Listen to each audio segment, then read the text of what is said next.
How to fix LinkedIn verification code not being received.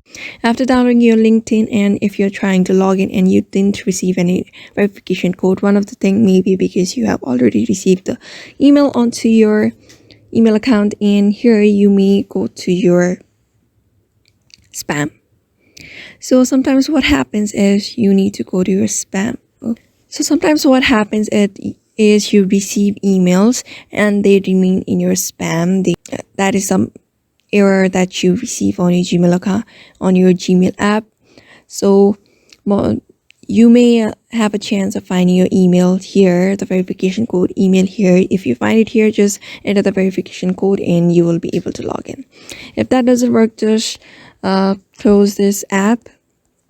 And I want you to clear the cache and cookies of the particular app, Gmail. Just tap long, press on Gmail, and I want you to tap on the app info. After that, just go to storage and tap on this clear cache option, and that should most likely work. If that doesn't work, I think another issue is LinkedIn. You need to uninstall the app and reinstall it into your device and see if that works or not. Otherwise, just try creating a new account and you most likely will receive a verification code into the device. Therefore, in this way, you can fix your verification not happening of LinkedIn. So I hope this video was helpful to you, and thank you for watching this video.